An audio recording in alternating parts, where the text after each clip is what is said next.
We here too. All right. Y'all is like straight trash.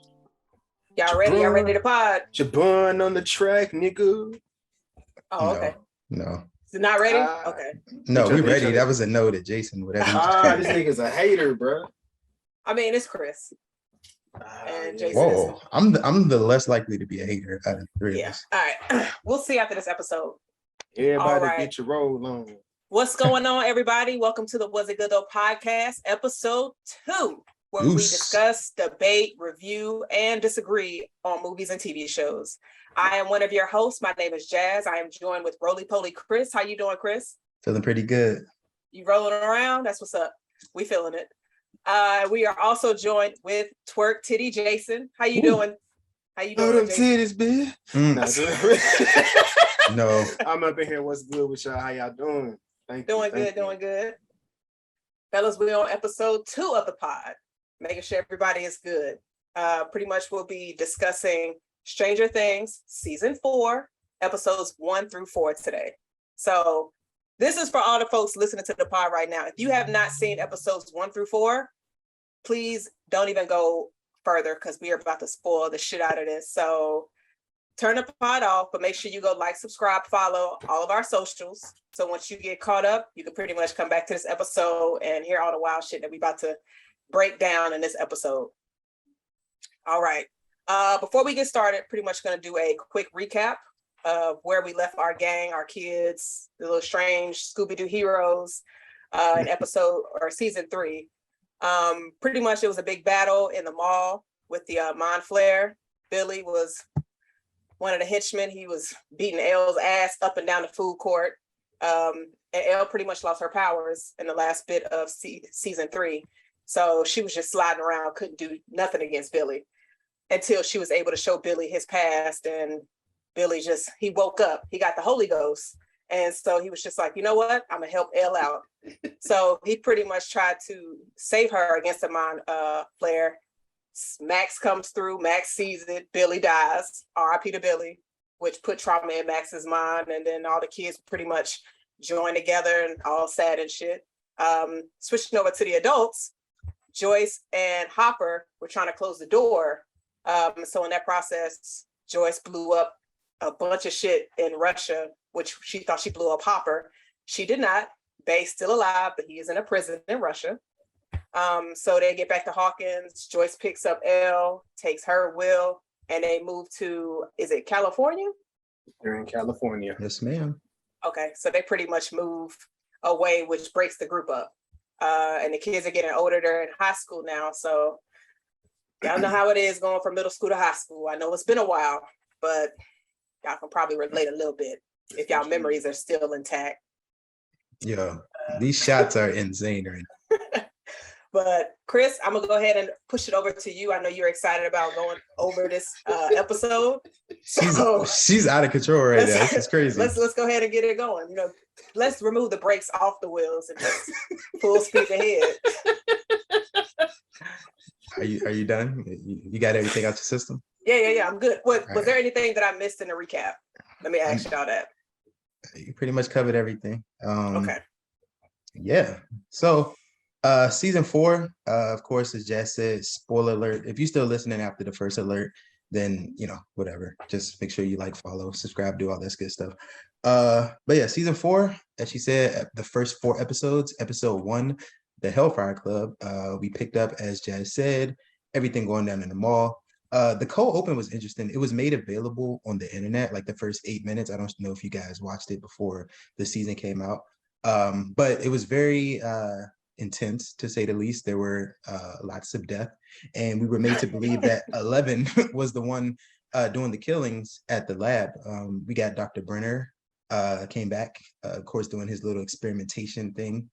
And yeah, I mean, that opening sort of set the tone for the season, whether we realize it or not. One of the interesting things about this season, of course, was alongside the wait time that we had. I think it was like 3 years since we had season 3. Of course, COVID had something to do with that, but we had a bigger budget and we had much longer run times for the episodes, which benefited the story overall. Like, it was able to flesh out the characters, flesh out the story even more. As Jazz mentioned earlier, we had, the group separated. So we sort of got to get a POV of each of our new friends going forward. Of course, new season, new characters. We got Eddie, who we were introduced to. Of course, the Hellfire Club is the name of the episode, and Eddie is the leader of the Hellfire Club, 30-year-old high school kid. Listen, man, he's old, but he's excited about graduating this year. Dustin and Mike. Mike. It's Mike. We can't get those confused, Jazz. You gotta stay on point now. I know you got notes, so you gotta, But yeah, Dustin and Mike are part of the group with the older gentlemen. And they're the outcasts. High school is, you got your cliques, click up, the nerds or the losers as they call it. And we sort of get introduced to them. Jason, what were your thoughts on the new character Eddie as we were first introduced to him and how he can fit into this new dynamic that we got of our friends? Man, I love Eddie's character. Like, Eddie is a super dope, just add to the core of the actual group. I'm just kind of nervous for Eddie because, again, like, whenever we get the introduction to a new character, we typically lose them and let you tug on your heartstrings. You got the first season, we lost Barb. Second season, we lost Joyce's guy, Bob. Third season, we lost Murray's Russian insider. And then this season, like I said, a lot of new introductions. So I don't know who we may be losing, but Eddie was definitely one of my favorite characters so far. What you think, Jazz? I thought Eddie was cool, definitely old, but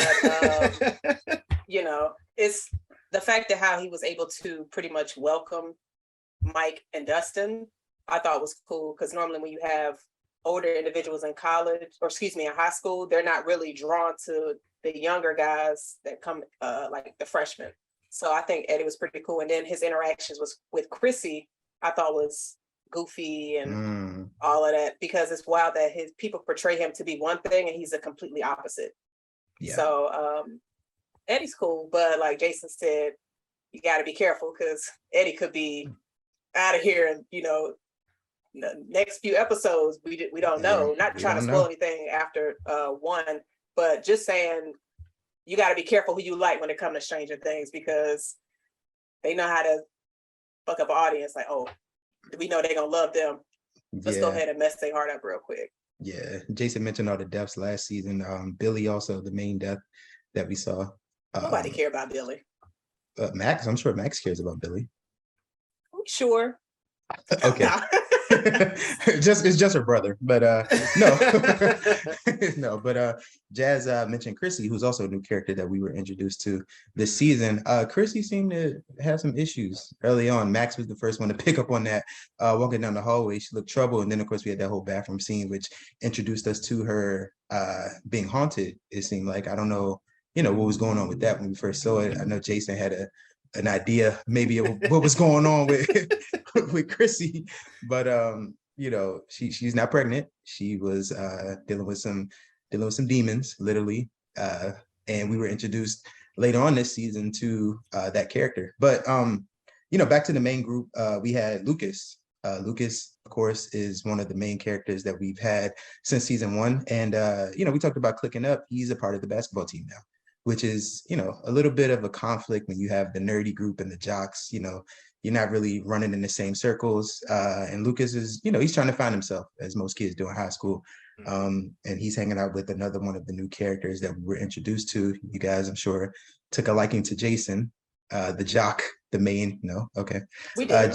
Tomato. Boo. Look, I didn't got tomatoes thrown at me last week, so we going to chill. Nah, we threw bricks at your ass last week. You threw bricks. Jazz went straight to like the violence was just insane. But but yeah, Jason, he's the new jock character, and his first introduction, he came across as like the wholesome guy. Everyone likes him. He knows how to talk to a crowd, blowing his kisses and telling Chrissy he loves her. She's the cheerleader. That's his girlfriend. And like I said, he probably blew them kisses at 3 to 4 women in the crowd. Yeah, he said Chrissy name, but like everybody, yeah. I mean, it's possible. He seemed like he loved her though. We give him the benefit of the doubt right now. Jason, your namesake. What you think about Jason? Man, fuck that guy. I'm not rocking with Jason at all, man. I'm not rocking with Jason. Basketball team captain? Like I said, I guess I'm taking my feelings into to the future already into the consideration of how I feel about this guy. But like you said, he definitely can play to a crowd.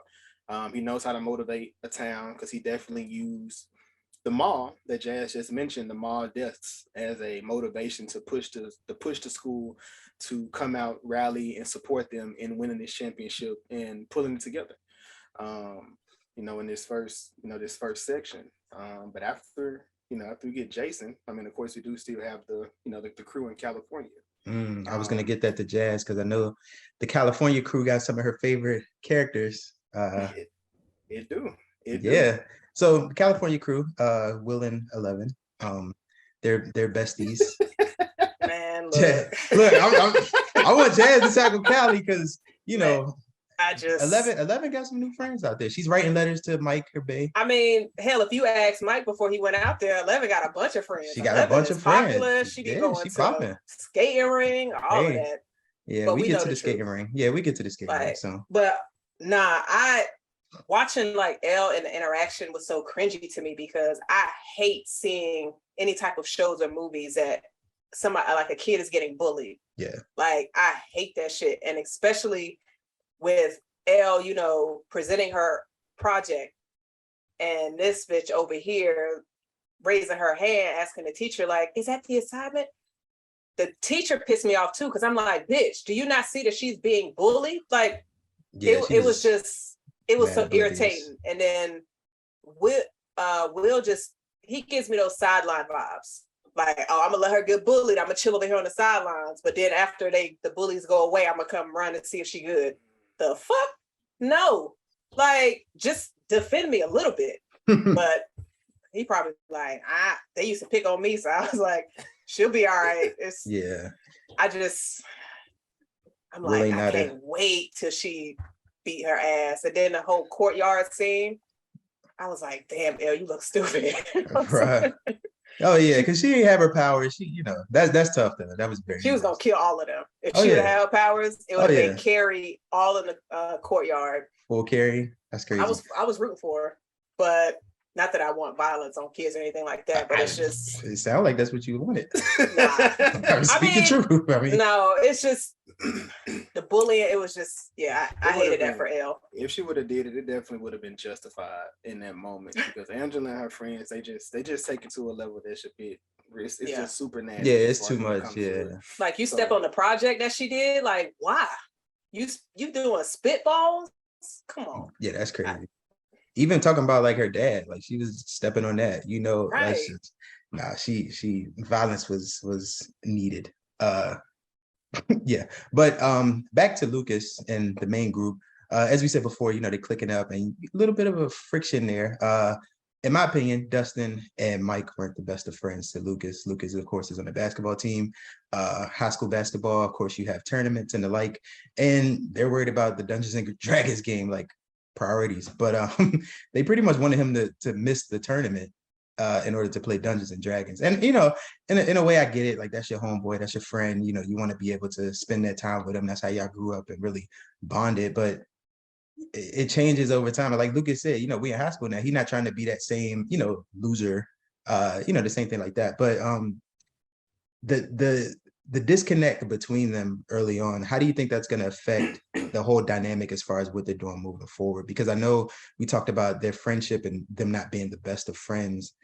Jason, how do you think this is going to affect like the progress of the story moving forward as far as how they tackle different things now that they're so disconnected?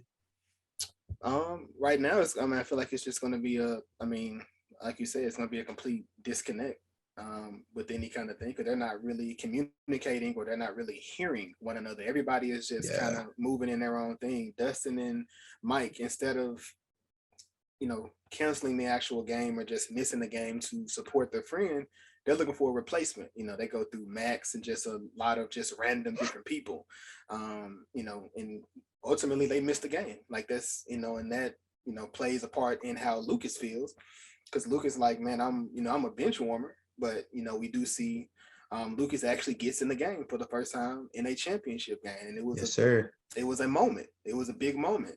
But of course we do get the montage where we get Lucas winning the game because Jason failed. And we also get his sister, Erica, winning the game in the Dungeons and Dragons because Dustin fails. Mhm. So it's just, kind of like a dope thing, just showing, them black folk gonna hold it down every time. Always. Yes, sir. But also just, testament to, things that they're going through and just, how they overcome different things in spite of the actual situation.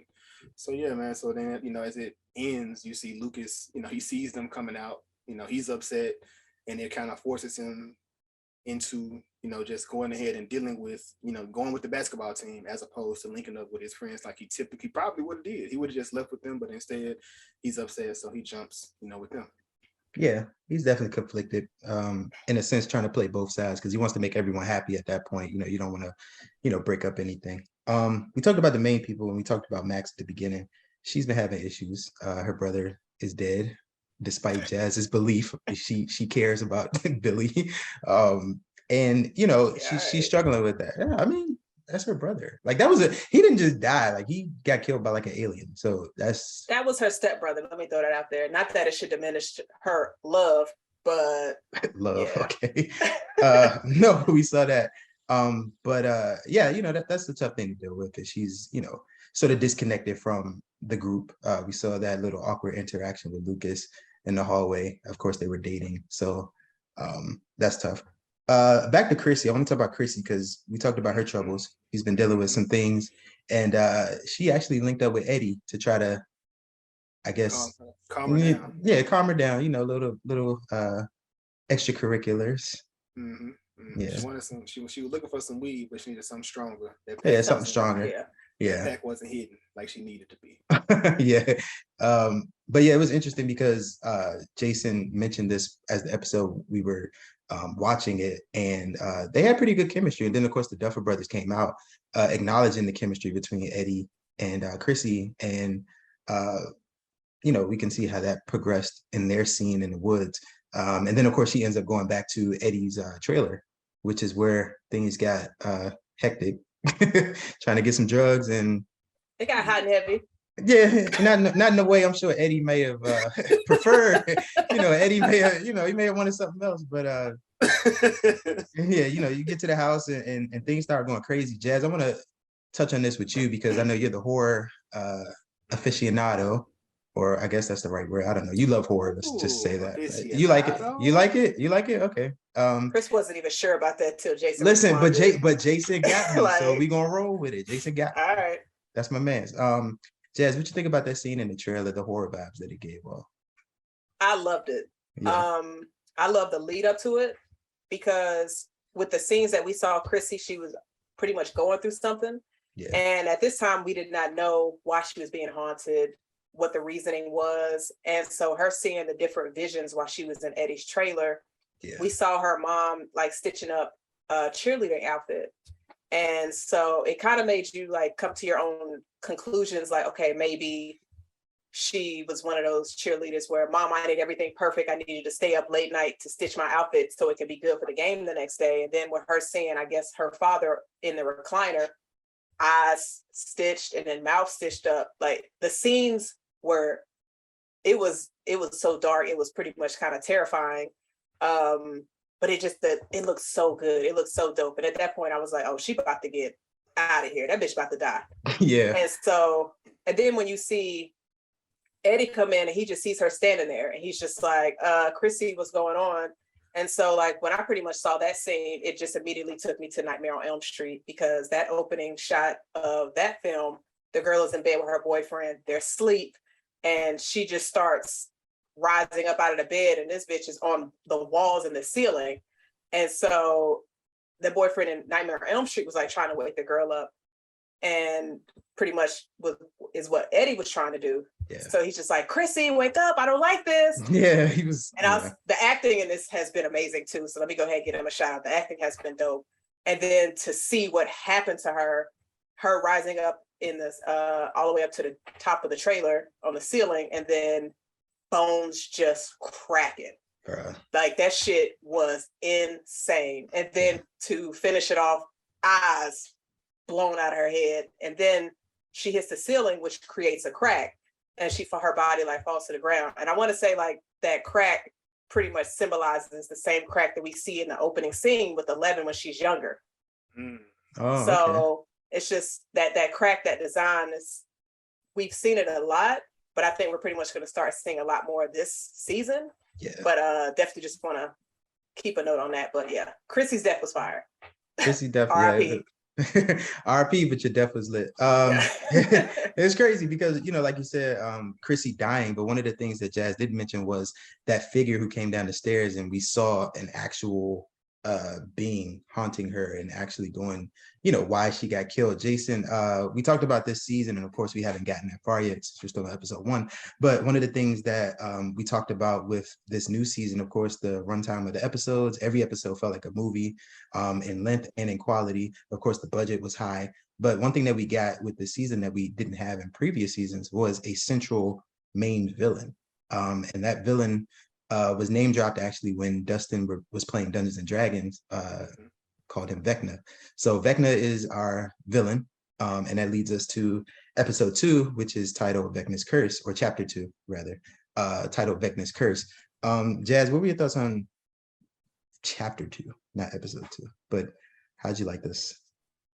How do I like episode 2? Yeah, that was the question. I keep saying chapter then episode. I'm like, it's called chapter, but we know what it, you know, I'm just trying to be uniform, you know. I guess. Anyway, before you had to be an asshole. Oh, brother.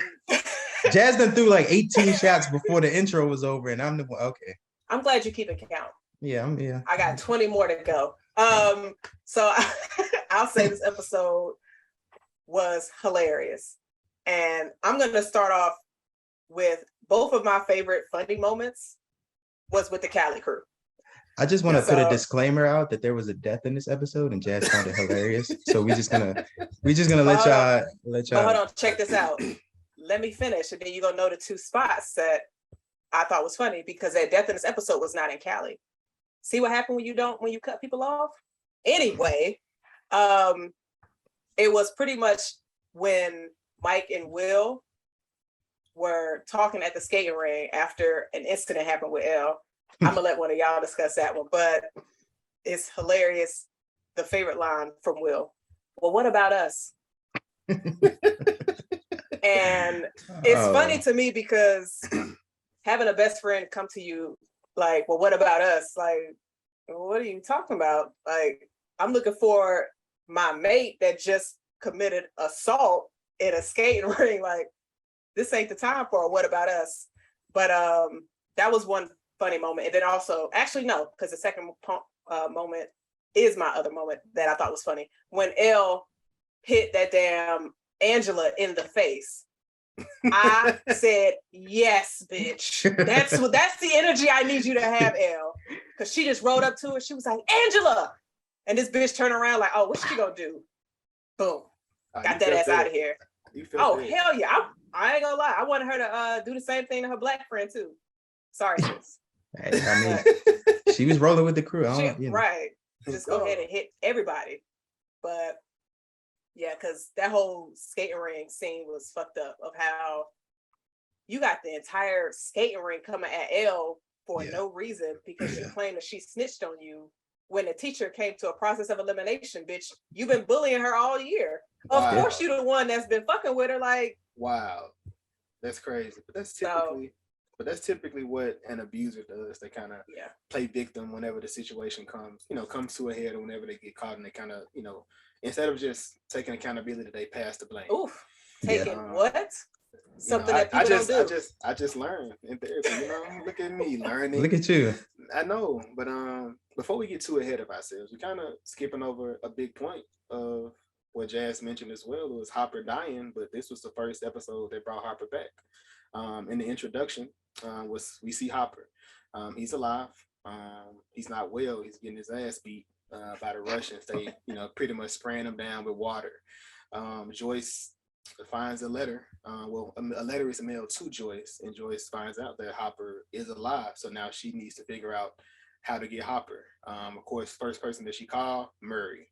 Gotta love Murray. He's definitely providing a lot of the comic relief vibes in Cali. He definitely perfectly fits the Cali vibe, because right now that crew is just chilling really for the most part. Aside from, the story that's going on with Elle. So, Joyce and Murray, they get together and they figure out what this decoded message is. They call it and boom, we get Jazz's guy, Enzo. We see Enzo is on the other end. He is linked up with Hopper, and they have communicated a way to get Hopper back to either Callie Hawkins, back to America. But he's needing $40,000 in order to make this happen. How did it make you feel, Jazz? 40,000 for 40,000. What you doing? For somebody I'm not with. For somebody who not, I mean, come on. We ain't had our first date. You got his child though. What? So that's because I couldn't leave her in Hawkins because yeah. So Jazz, aka Bernie Mac, fuck these kids. I feel listen, man, 40,000, that's a lot of money, especially in the 80s. That's a nice so script. quick. She was so quick to go get it. She was just like, well, we gotta go get this money. I'm like, damn, Joyce, like your job must be paying you good as hell, sister. You was ready to drop that. Yeah. Now, if it was like, we need $50 to save them. Damn. I put up 35 and see if somebody could put in that other. That's 35 on 50, Jay. That's not even a tank of fucking gas. That's crazy. But it was during the That's crazy. You could probably get a few tanks full. When she said 50, I'm thinking she gonna put up the whole 50. Man. Oh, Chris, stop it. Man, that's tough. That's tough. She is wilding. Joyce was quick to put that 40K up because I would have been like, wait. That's interesting though. This roller coaster yet. It might be trash. You think I'm about to put this up? Like I felt that though. I felt that. I feel exactly what Jazz saying. Yeah, 40K. She must be. I guess that's real. That's what love is. It gotta be. That's love. Y'all had nobody y'all would put up 40K for? Like not kids or mom or dad, like. So what was the next city we going to? We going back to Hawkins? Guess that answers that. Yeah, we going back to Hawkins. So we talk. That's wild. What up, Chris? Same question to you. Do you have somebody outside of family that you would put 40K up for? I don't think you're thinking too long.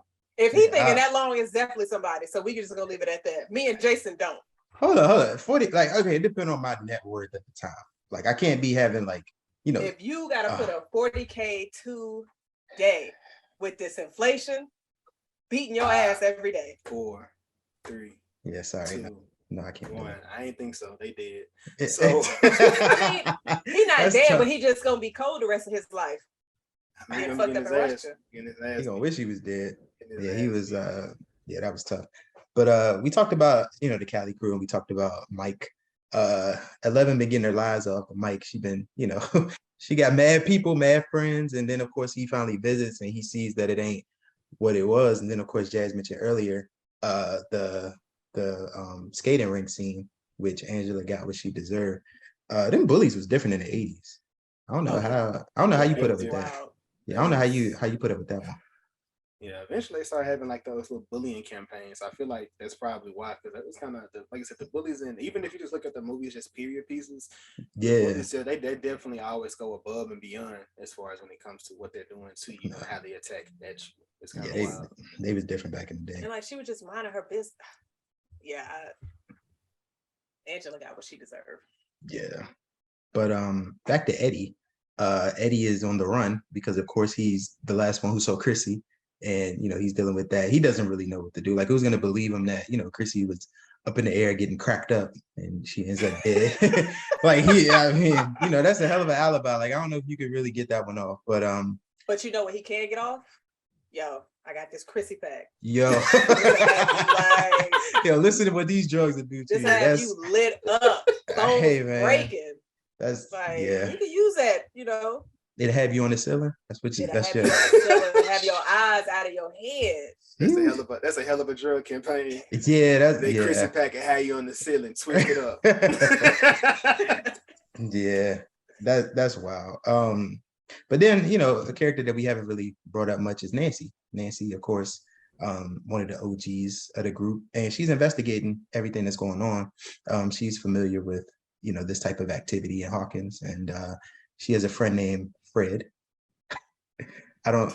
No one mentioned Fred as like one of the new characters. We just started talking about him. Yeah, I figured people don't really care about Fred. It's so many Like they introduce so many. You know, these people gonna start falling like flies. But instead of that friend, she does have a flashback of another friend when the episode actually begins. When they find out there's a death, and she starts thinking about Barb. You know, I guess I don't know if there's something that still plays on her. It's still haunting her, but obviously it is on her mind as she sees, you know, another student has died. We kind of feel like she's kind of cold because she, you know, we don't ever hear about it anymore. It's just boom. But yeah, back to you, Chris. Yeah, sorry, Barb. You owe me this now. R.I.P. Don't do that. It's been Barb, 3 seasons, like, every bro. season. It's been 3 seasons. It is what it is at this point. As soon as Barb died, like everybody hated Nancy. It was like, how you just leave your friend out by the pool just to go get some dick? Nancy ain't shit. Priorities. I mean, that's your girl, you know. No, nah, I don't fuck with Nancy. Oh, my bad. But yeah, you know, of course the situation happens, and then of course we saw with Chrissy, we see Fred. Fred has certain visions that he's, you know, dealing with, and a little bit of a trauma there. Seemed like some type of accident he was involved in, and that's interesting that first we had Chrissy have some trauma that she was dealing with, and then of course we saw her fate, and now we see Fred. So there's a little bit of a connection there as far as what's going on with maybe who Vecna is targeting or whatever. I guess that goes to back to the episode title, Vecna's Curse. Of course, Fred, same type of deal. He's up in the air, cracked up, eyes gone. And it sucks for Fred because he was like in the middle of the street when he got killed. Like when his body fell on the ground, yeah, I chuckled a little bit because you can hear it splat. Jazz like them deaths. So this is the second time.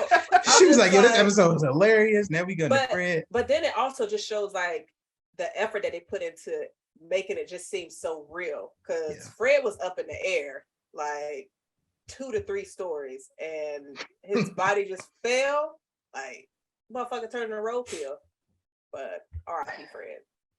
R.I.P. Fred. Is that genuine, or are you just saying that just as like? I mean, he's saying Fred is dead. But going into the death though, as he started seeing his little traumatizations, it was kind of dope watching, you know, that black cop, you know, his face began to peel and kind of go, you know, go into like a zombification, I'm assuming is what it was. And just as he was beginning to speak to him, and that was the first time we seen somebody, you know, kind of daze out in a situation and come back as Nancy was talking to him. But that was just like a dope, you know, also I almost felt like another, you know, Nightmare on Elm Street because he was looking super Freddy Kruegerish to me, as far as with the way his skin was peeling back and peeling. And like I said, you can see the visual effects of the scar that he received in his face. That was fire. As it was opening in the it was dope. And it's interesting we keep getting these Freddy Krueger sort of tie-ins. So Victor Krill was mentioned in this episode for the first time by Eddie's uncle. So we're gonna see how that plays out. I want to note Jazz got real happy when Jason mentioned that black cop. I'm not gonna lie, that cop just lit up. He looked pretty good. Like, oh, let me go litter real quick in front of him. Like, officer, I just threw trash on the ground. Oh no! Look at what Jazz would do. Day 267. No, I'm just saying. You said what? Day 267. Okay. So yeah, episode 2, Venca's Curse. That was interesting. But no, you know, Victor Krill, of course, we talk about the Freddy Krueger connections, and then Victor Krill was name drop. Coincidence? Yeah, I think like moving forward. We'll see how that goes. I'm excited getting to this point because, you know, as we mentioned, the longer run times is fleshing out a lot, and we're getting so much of a new story with our group. So yeah, that was pretty much episode 2. Y'all had anything else y'all wanted to touch on? I do have a question for y'all. Oh boy. Relax. So since we've gotten through 2 episodes and we've seen Vecna get out 2 kids, if y'all were in a situation to where Vecna latched onto you, his curse latched onto you, what type of trauma visions do you think he would show you? Now, before I'm gonna answer my own question, so then y'all can get the energy. So I would say, I think if Vecna was to latch on to me, the visions that he would probably show me would be some dark shit from Comic-Con 2021. So Y'all laughing because y'all know what happened at Comic-Con 2021. But for Let the people that listeners don't know, like Yeah. I'll do a brief summary. So actually, no, I'm just gonna say what the vision will probably be. So the vision will probably be me walking into a room full of different nerds dressed up, and everybody dressed up as the same fucking character, which is the mask. And I'm sitting around like, what the hell is this? And then he's dancing, doing ridiculous things, being clingy, like, and then somebody that's not in a mask outfit walks up to me and it's just like, oh, let's do a picture together. And I'll be like, I had my phone to one of the mask characters, like, can you take this for me? And then the whole fucking room just get dark. And then Vecna come out in a mask on, like, see Jazz? See what the hell you did? And I'll be like, oh shit, you got me. But yeah, mine would definitely be Comic-Con 2021. That's a hell of a so for clarification, the picture thing, you asked the mask to take the picture of you. We're not doing this. I'm just trying to make sure the listeners understand what that's just what the vision would be. That's what I'll clarify it. I can clarify it for you. How you clarifying my vision? I can clarify it. No, I seen the picture. Like I was like, no, don't do that. Because I don't need nobody asking me. So what the picture look like? Nope. Yeah, we gonna post the picture on the IG page for you. But I'm just but I know Jazz won't with nobody in mask. That's all I got to say. That movie was low key good though. Jim Carrey, movie was good, but I can't watch it the same. I bet. All right, so Jason, what's your question? You mean what's your vision? If it was, man, oh my God. The mask got her flustered. Oh my God. They listen to this. This is gonna be fucking what she gonna fucking kill me. All right, so my shit, like if trauma was to happen, I probably would see my mom and my dad like at the end of a hallway saying, "You said what?" Like that would just be, I'm like, oh my God, we going back. And the moment for me was, when I was a kid, like I said, I was a little mannish. That's what they said. It was mannish. I was running with older people. And I was at summer camp, and I asked one of the kids to let me, suck their breast. And the day was cool. That was like one of the best days of summer camp. She said no, but it was a great day at summer camp. Woo! But I was leaving out. Mama signing me out, and it was like, Miss Wallace, I just need you to know, your child asked one of the students, can she suck their breasts? And I'm like, oh wow, she was cool the entire day, but she told on me. That's wild. And yeah, mom took me back to their beauty salon. Her and my dad, they gave me a nice little spanking and conversation. I didn't look at titties no more. That's why I probably don't care about titties today. I'm an ass man personally, but yeah, no. So when how old were you when this occurred? I was 7, Chris. 7? I was 7. What? 7 years. 27 years old. No. Nigga, just a single 7? 7. 1, 2, 3, 4, 5, 6, 7. I was 7. Wow. When this happened. It was wild. Again, my cousins were older. I used to be into and see crazy stuff, but yeah, that's probably why I do not, I don't really care for titties to this day. Thank you, mom and dad. I appreciate that. Yeah, 7 years old. That's tough. That's tough. And what about you, Chris? Listen, man, just replay 2021. Or all I got here is like the Netflix dome that it probably set up. that is set off some triggers right there. I fuck with Hulu anyway. Yeah, Hulu's dope. Got some good content for sure. Wow. All right. That's my question. These things with it. I'm gonna leave that alone. So episode 3. I'm enjoying Hulu personally. It's dope. It's good. All right. That's what's up, Chris. I'm glad that you get more service from Hulu than Netflix, even though we're reviewing a Netflix show. But listen, man, it's well worth the subscription price. Woo! All right. Shameless plug. So yeah, chapter 3. We got that out the way. The monster and the superhero. So we open this up with Sam Owens. Jason this is sort of your lane, so I want to let you run this one with episode 3. It's my lane, but you rolled into the light today, right? You here because you seen the importance of episode 3. Now I will say you did say it was the bridge episode, which rightfully so, it was the bridge because we finally gets to the real shits. The core is now affected. We go into episode 3. We get the introduction to Sam Owens, which is played by Paul Reiser, who was in Mad About You. He was the husband to love interest Helen Hunt. Basically. Why are you naming all these white people? Helen Hunt. Who's Helen Hunt? Because he's talking about white people. Everybody know Helen Hunt. Everybody knows Helen Hunt. But Oh, it's funny that he is naming all these white people. Yeah. But so the dope thing with Sam character coming into this and him having his dialogue with the military personnel is we finally understand what 11 was made to do or created to do. Really unsure how she developed the powers, but we finally see what the powers are actually used for. They're training the kids to remotely kill people with just a picture. So like at anywhere in the world, they can just see you in a picture and they'll take you out. So it's kind of crazy. They're training up kids, to do this, to do these things.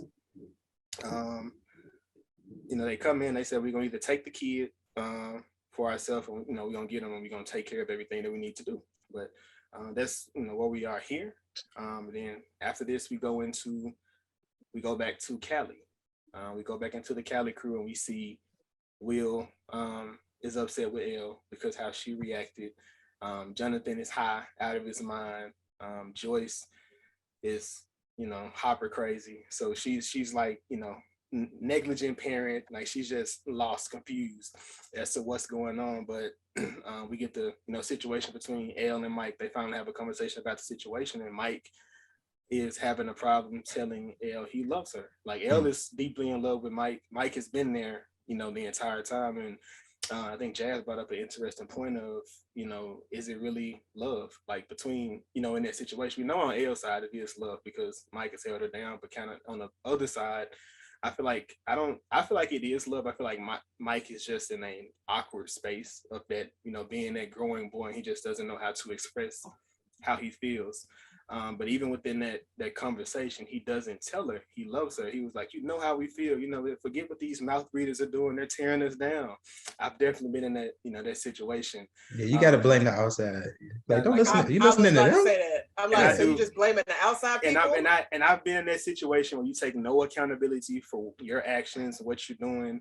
And you're more so, to us in the situation, kind of gaslighting that person. It's kind of wild and definitely invalid. He never really validated her feelings, but as that situation began to happen, police come, and she gets arrested for the beating that she put on Angela at the skating rink. I love how we all smile when you brought up the beating. That's I don't know how to feel about that. Whoop that hoe. Whoop that hoe. Got to. Yeah, I mean, it was well deserved beating. But whatever. We talked about Joyce and Mary going to Alaska. We talked about the 40K. It's kind of crazy. She just up and left the kids too. So it's like a double. Listen, love, that's got to be love, right? Like that's crazy. 40K and then leaving your kid. I don't ever want to be in that kind of love because sis literally bounced, left her hot son that doesn't know how to carry a conversation at the dinner table, but she somehow don't know when he's high, which is also weird, but yeah, that ain't my business. But Joyce, but she's been unstable for a while.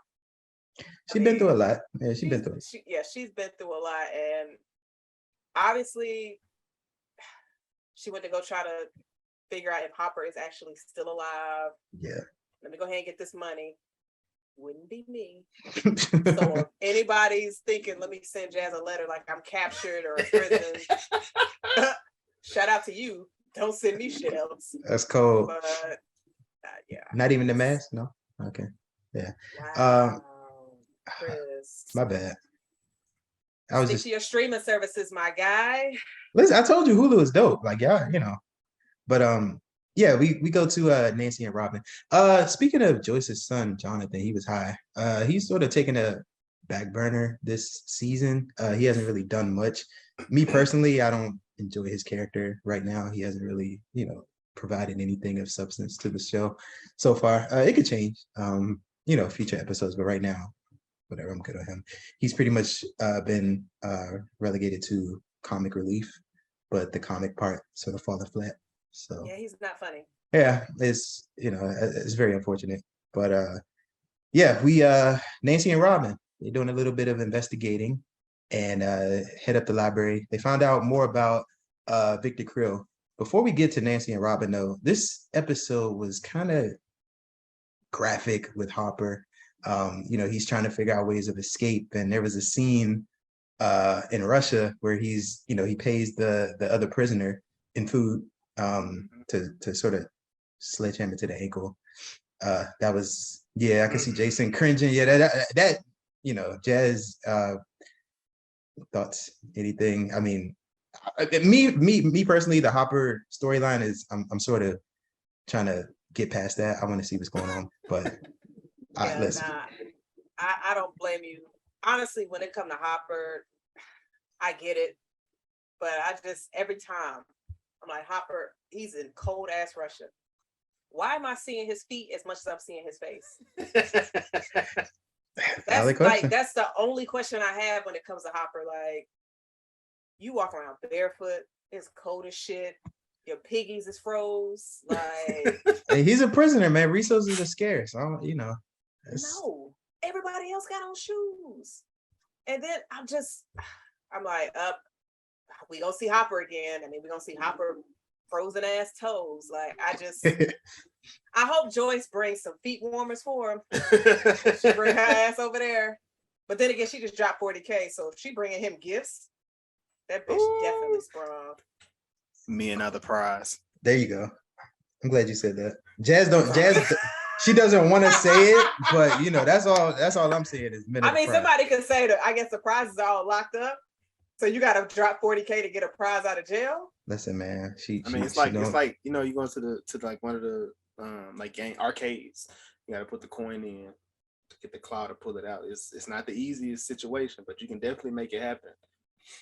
When I think of that claw, I think of Toy Story. That's exactly where I went. Little green people that's like, ooh, the claw. Shout out to Toy Story.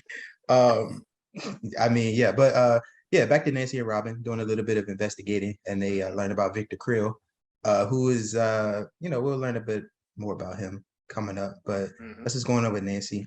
Jason is out here on a manhunt looking for anything that he can find about what happened to his bae, Chrissy. Y'all going that hard for bae if something happened? I'm not gonna ask Jazz because I feel like I know the answer. It's Jason. You oh, are you going that hard for bae? Wait, what did you think my answer was gonna be? No. Oh, then you know the answer. Yeah, yeah. I mean, 40K is, that whole conversation. I sort of deduced what you would feel about, but yeah, Jason's an Aquarius. I definitely ain't putting up shit. Yeah, I said that. Poor Jason. To be fair, Aquarius, Aquarius, they anyway. Trash. There's an Aquarius on the pod though, like goddamn. I say this with so much love, Jason. Y'all trash.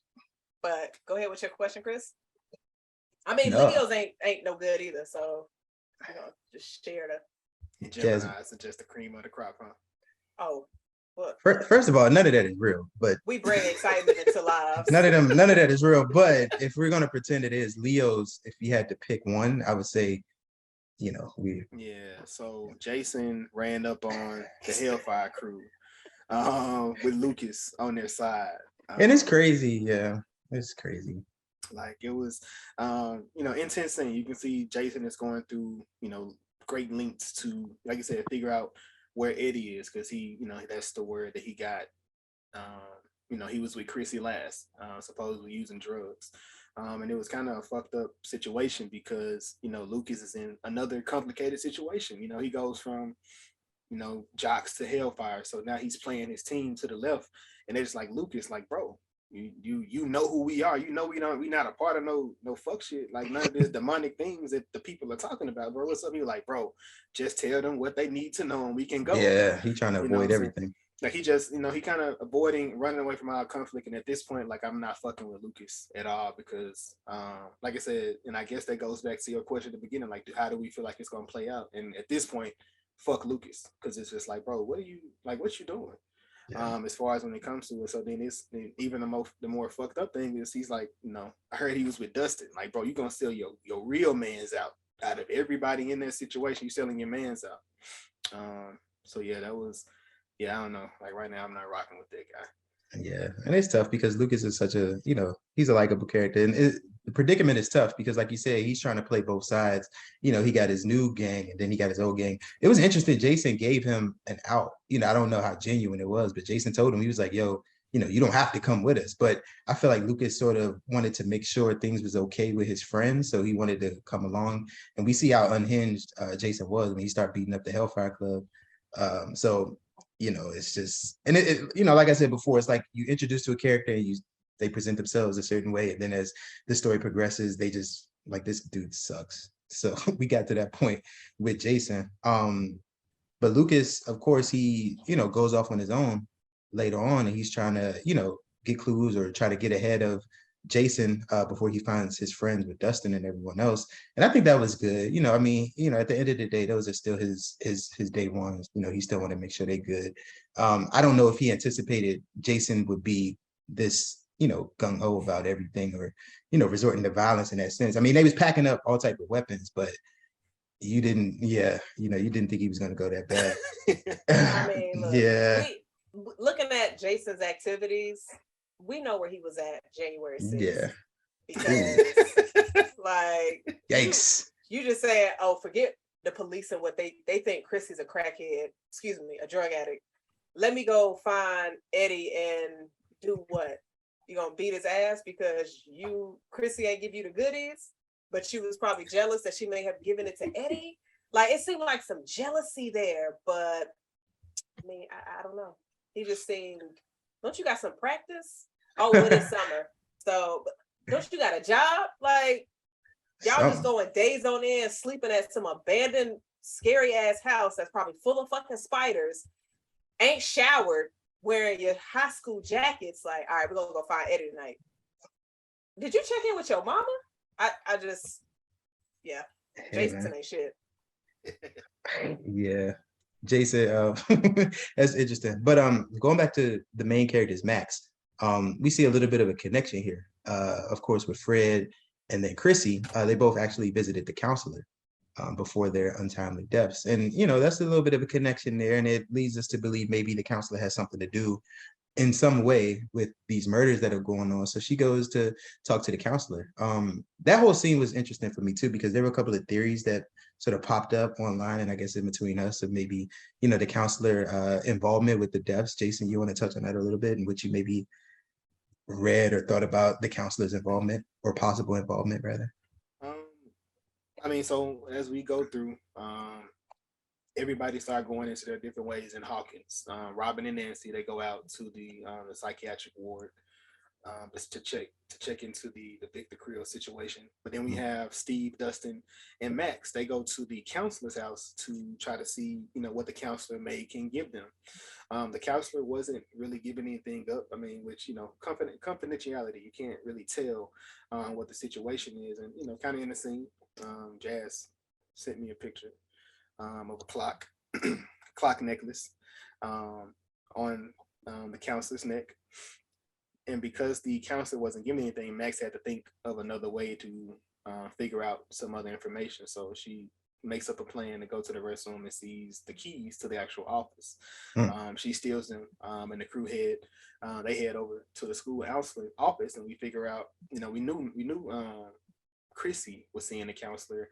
At this point, now we find out Fred was also seeing the counselor, and they are having the same symptoms that Max has been having. So now we jump into a montage of everything that's been going on with Max, which, like I said, we had an idea that she was something was going on, but we didn't know what was going on. And everything that they were inhibiting, she was inhibiting. So at this point, it's not looking good. It's looking super dim for Max right now. Max was popping in pills in the montages. She was like popping pills in the bathroom, at the crib, in class, nosebleeds on the test. Whatever she could do. Like, yeah. Speaking of nosebleeds, when Jason was on his manhunt, we saw one of his mans. Jason, I'm sure you caught the name Patrick. of Patrick. Yeah, we got my guy Patrick, who was Vecna was looking for his next victim, and he was just going through. I don't know how he determines or how he picks, but he goes through this little world. You can see everybody going through their own traumatic experiences, and he decides to go into Patrick. Not sure why he chose him, but Patrick was in the backseat of Jason's car. He begins to have a nosebleed, and they're like, "Man, you sick, bro." You look at him like in disgust, like he was using drugs or something. But I guess that's the next victim, within that scenario. As it was seen. That's tough too with the nosebleeds. You ain't see no tissue. You just wiped it and kept it pushed. So nasty. I mean, Magic Johnson. That was in '92. Yo, Vecna. So Vecna is like indirectly responsible. Is that what you implying right now? What's going on? I'm just saying, I wouldn't want that blood on me. Hell nah. Winning time was fire, but yeah. Shout outs to Magic Johnson. Yeah. Back to Max. Of course, the clock.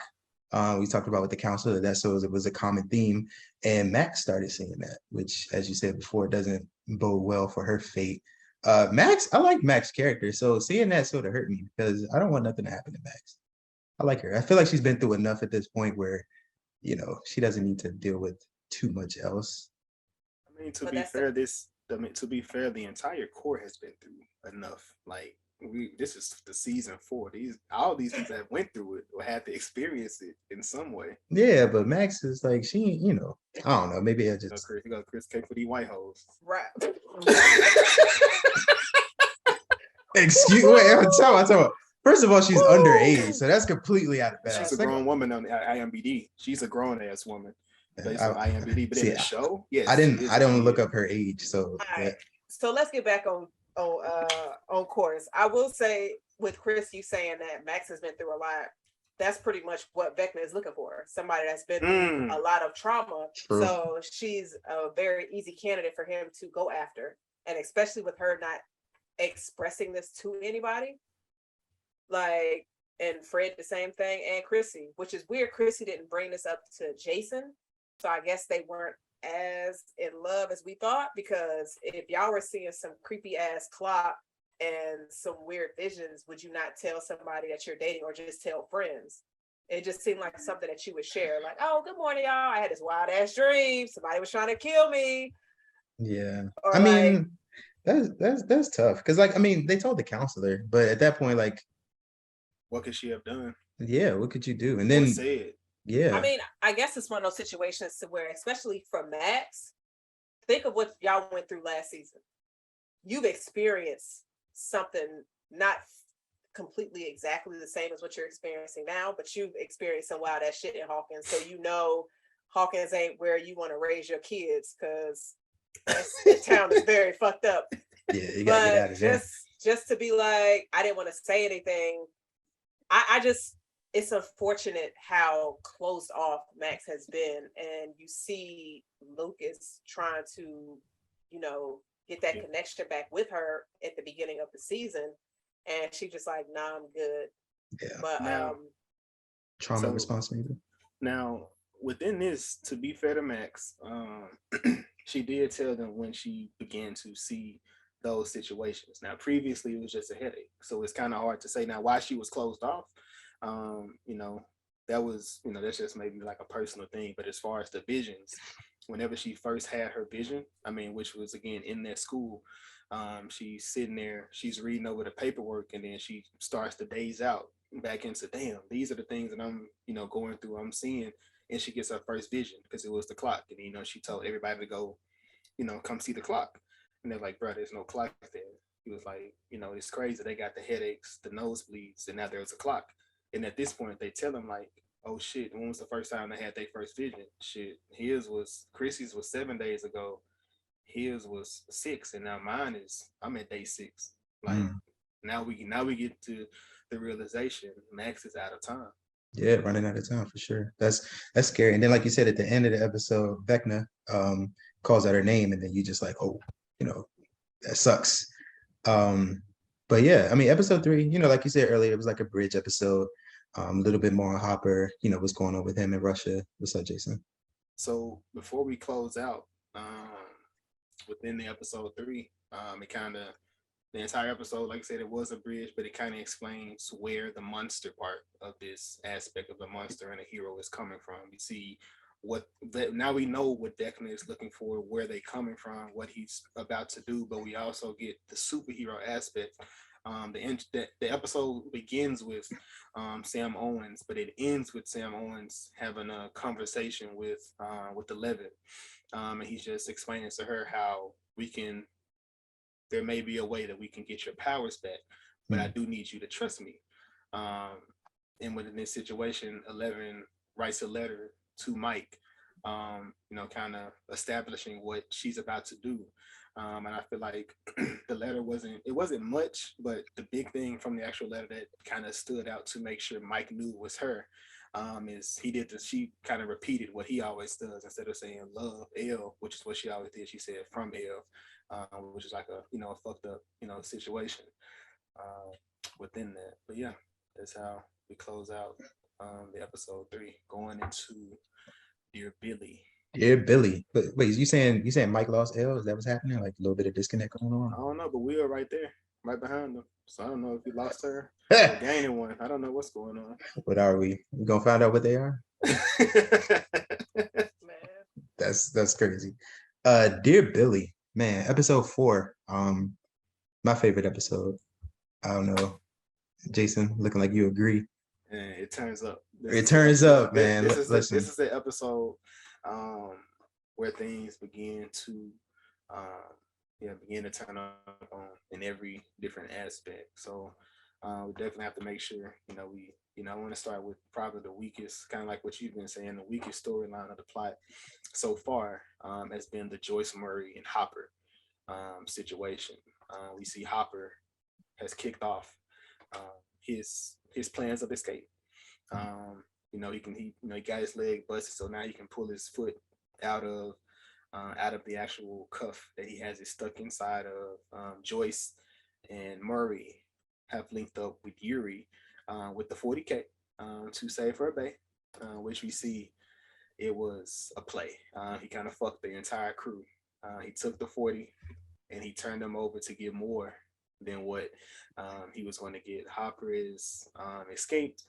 He's ran. He was talking to Enzo, who told him he got a 1 in 100 chance of getting the fuck out of here, and he proved him right. He can get out of there, but it doesn't really matter because not Enzo, but Yuri had sold out the entire team. Got Enzo locked up.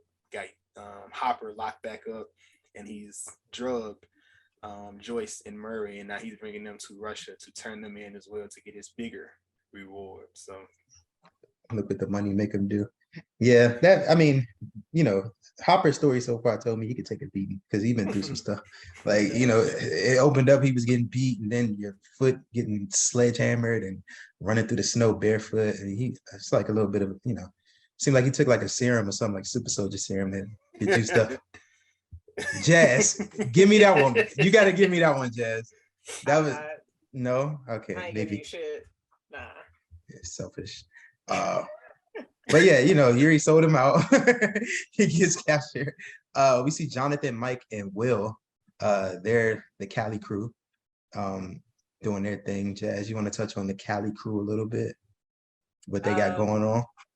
I'm trying to build us up to the meat of the episode. So correct me if I'm wrong. Was episode 4 pretty much where we had the shootout? Episode 4 was confirmed. So the shootout was fire. The one shot, it was just excitement all around to where I'm sitting here like, Jonathan, what you about to do? You about to go out there and do what? You ain't got no gun on you. So Jonathan ain't doing nothing. Like, what are you doing? Especially with it being like one shot going through the living room, and then the cop like, just follow me. Like, the shooting of that scene was so amazing. and it was so creative.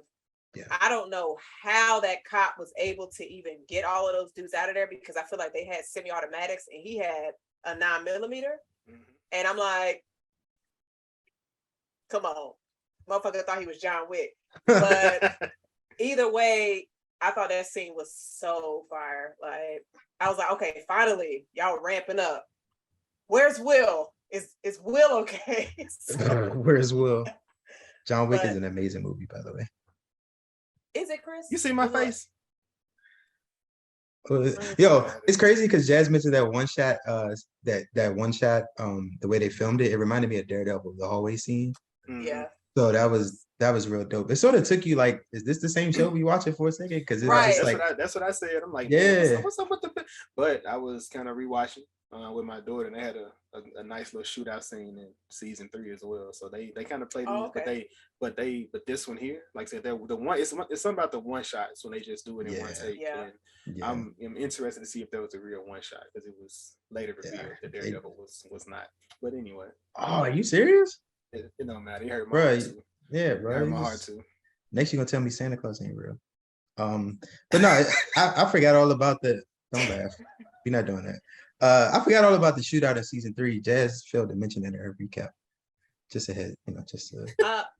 You know what's funny? Because I remember saying, was there anything that I left out? And Chris, you were the first one to say, nah, I think you got everything covered. I mean, but if anybody wants to go back and replay. No, I'm it's trusting you to deliver the recap. You trusting women now? Oh, yes, okay. he's trusting women, because women can be trusted. Jason, see, I've been cool this episode. You're not about to get me off my shit today, sir. This motherfucker right here, like, but yes.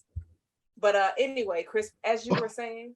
No, I mean, the shootout was dope. And like Jason said, the whole one shot aspect of it was a nice touch. And then it goes back again to what I said, the budget, the way that they really ramped up this season. And then, as I also said previously, the episodes felt like a movie. Like, it was just so much, with the longer runtime, it just allows so much more development and story, plot wise, everything. That was my favorite part of the episode up to that point. Then of course we back to the Hawkins crew with Max.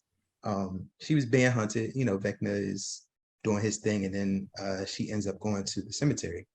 I have a Vecna joke for y'all. Okay, let me cut you off right quick, just to lighten up the mood. What do you think Vecna's favorite candy is? Snickers, maybe? I don't know. Snickers. You can't go wrong with Snickers. So. Whatchamacallit? Neither. It's a jawbreaker. Boom. Because he's been breaking jaws the last 2 to 3 episodes. Shit, actually the last 3 episodes he's been breaking jaws. It could have been a crybaby too, because he's been creating them too. He has, but they haven't been alive long enough to cry, because he's been getting their asses out of here. But yeah, that was funny, Jazz. I don't know if I want to give you the satisfaction of laughing too hard, but that was okay. Funny. That was funny. I like that. So now we going back to the Hawkins crew. So they have split up again. So now Steve is taking Max to what seems as if her saying her goodbyes, because she has a vision, and she goes and she sees her mom. her mom, they're not as close. So she was kind of thrown off when her mom hugged her, which was like, bro, you probably not hugging your mama for real. Which we see is definitely not her mama. It's Vecna fucking with her once again, as she's coming out the house. And then we go over and we jump over to Robin and Nancy. And Jazz, I'm gonna let you have this one, because you love this part. No, this is her bag. I definitely appreciated this scene with Nancy and Robin pretty much going to the insane asylum and speaking to Dr. Hatch, who they had to get permission to even speak to Victor Krill. And so he pretty much gave them a tour and through one of the rooms where it had a lot of the individuals that live there. I'm not going to call them crazy folks, but they're just folks that live there, probably going through some things. And so he pretty much just said that the music that was playing, the effect music has on the brain, it reaches areas that words can't. And during the first watch, I just thought that scene was a filler. I was just like, he ain't probably saying that important. Let's go ahead and get to Victor Creel. Like, he's gonna probably give us something we need to know. Let's get to that point. But then after doing a rewatch, realize, oh shit, he was actually spitting game, like he was dropping gems. And so I thought that was hella important. And the fact that it was such an important detail that we needed to know coming from someone we only were introduced to in this episode and we'll probably never see again. So I thought that was pretty cool. And then you had the reveal when you got to Victor Creel, and it was the GOAT, top, Robert Englund. So we've been pretty much talking about Nightmare on Elm Street, Freddy connections this entire episode, and we see the man right there in the cell. He is Victor Creel. Now he couldn't see us because his eyes were stitched, but that's cool. But I thought that reveal was so dope. I was just like, holy shit. It was. Okay. Like, it was like the last 4 episodes have just been getting better and better and better. And then you seeing that reveal was just like, oh, damn. So I thought that was pretty cool. The reveal of Victor Creel, that was dope. Ooh, bars. Thank you, Jazz. I thought I was going to have to hype myself that. up. Thank you. There we go. What do I tell you, Pastor? Fuck out of here, nigga. Pastor. Look at Jason. Hey, Jazz. No, that was fine. Nope. Jazz. I got the Jazz stamp, so we straight now. Can't nobody tell me nothing. When Robert Englund, aka Freddy Krueger, came on the screen, on the scale of Trevante to Yaya, Oh boy. Oh, how moist did you get? First off, look at the scale he used. Wait, look at the scale he used, bro. the fact that Jason got so close up to his mic was like, I need y'all to hear this. how moist did you get? First off, the put word my voice moist. on. Oh my God. Nah, nigga. We're not doing that. No. The kids and everything. I'm like, bro. But I gotta go back to your point with the music because, like I said, y'all know me. Shit, me and Chris every morning. We always dropping songs. Like, we always going through music. Like, that's the thing, especially for me. Like, I probably be in a lot more relationships if they play me songs as opposed to talk to me. Oh, your hoes gonna hear this and they're gonna be like, oh, let me get a playlist to him right quick. They suck. So they're not gonna be able to figure out the right songs. The public, But hold on, Jason, ain't that what you want them to do? I would love them to play me. I would love them to share me songs, but it has to wait a minute. Took a minute. He got there though. He got there. Yes. Shout out to Juicy J. When it comes to it. But yeah, that was actually a dope fact. Like, that's definitely something that comes to me. Like I said, when it comes to me expressing my feelings, I'm kind of like Mike. I'm not the best when it comes to expressing myself, and it's definitely a lot of working through things. Like I said, especially with y'all. Like I said, y'all probably on top of the list of people that I talk to every day and just expressing just different things that I'm going through or that that goes on.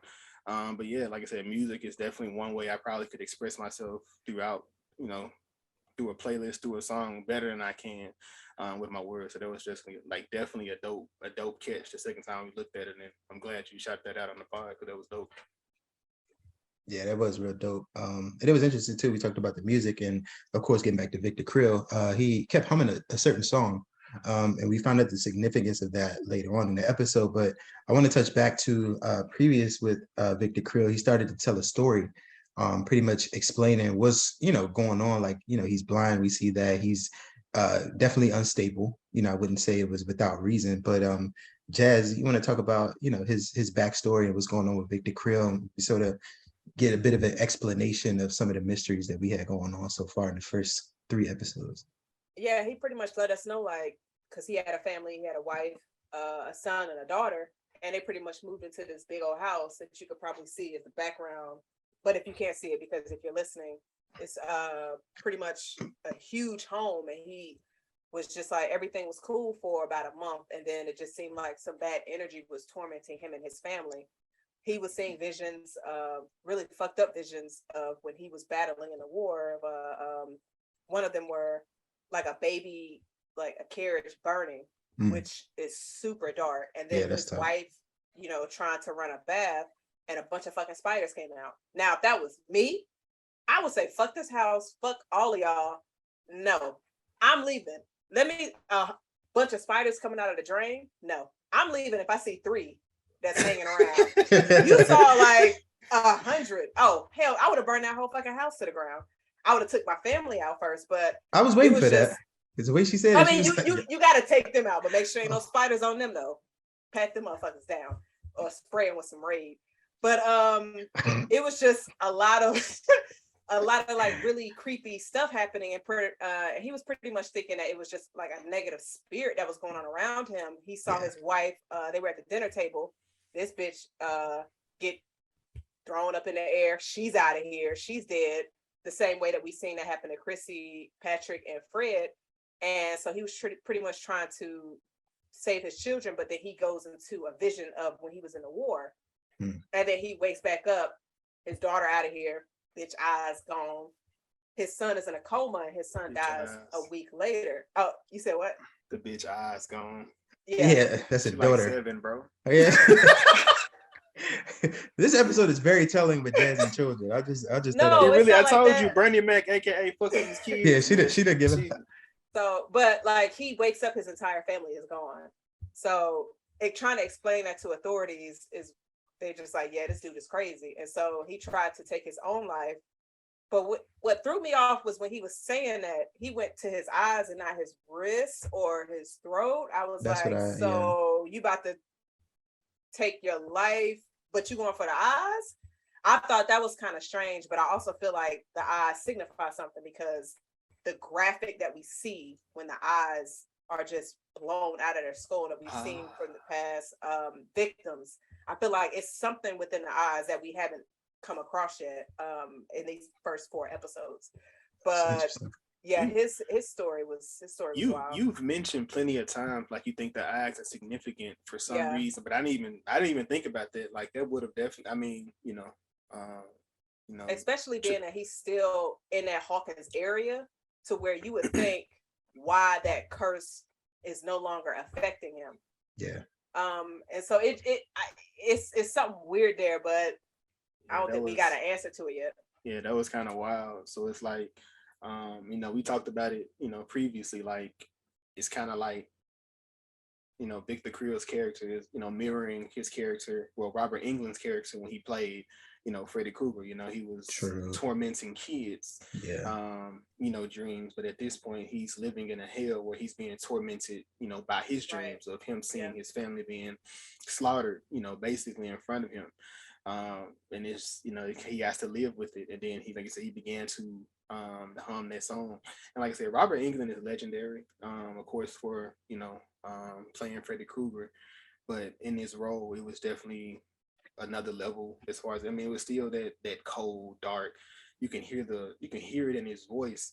And he, began to hum that song, and it just very reminiscent of the 1, 2, Freddy's coming. Oh yeah. As it began to come, and it just, brought me back, and I was like, bruh, the Duffer Brothers are fucking killing it. They was killing it when it comes to this, and just like you said, just putting that Wes Craven stamp over this. And like I said, that Wes Craven has been glooming over the entire season. So like that was I know he did his name well. I hope his family has enjoyed the imprint, as far as when it comes to it. But it was even a doper stamp to be able to get Robert Englund on here. But now, we wrestling, going back to see what's going on, because we speeding back to to Max, Dusty, Lucas is with them, and Steve, as they again heading to the cemetery for her to read her letter to her brother. Yeah, like you said, Max has written letters because, of course, she feels like she's about to be out of here. You see the clock, Vecna, she's out of time at this point. And, she's written letters. She's given it to the whole gang. And then at this point, Lucas is just, he's not trying to read a letter. He wants to talk to her. Talk to me. I'm here. She's not having it, which is a tough situation to be in. Y'all ever been in a situation like that? You trying to? That would have been like Ike Turner around him, motherfucker. Jazz, no. Please. Don't give it to, no. We're not giving it to Jazz. Like, what you doing? Come on. See, But I Jason turned just on my went, nigga. Like, you just like, is that who you had to go? That's the first name Look. popping in your head. Jazz, save us, please. You ever had that? I'm gonna Jesus. say like every Aquarius that I've dealt with, Ooh. that's what that reminded me of. So, and it's just like, all right, so you about to be out of here in 12 hours, so fuck you and your non-expressing ass. Deuces. So yeah, I've been there, and I mean, it's just like when you open the door up for opportunity to communicate, I'm here, speak to me, and they just like, I don't want to walk through.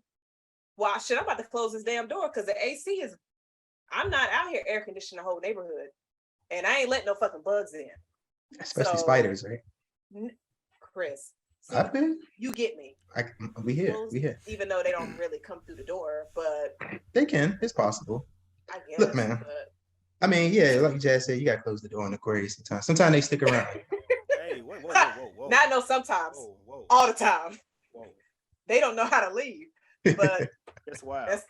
That's wild. Oh damn, I forgot she was one of them, Jason. I know. Like, what's going on? I didn't. What's Keep it like, going. Wait, like, bro, whoa. Keep it going. Hold on, whoa, Chris. You need to roll out of this conversation that she was just having. It ain't got nothing to do with none of this. Listen, man, let's get back to the topic. Shout out Cole. But hold on, Chris. The question back to you.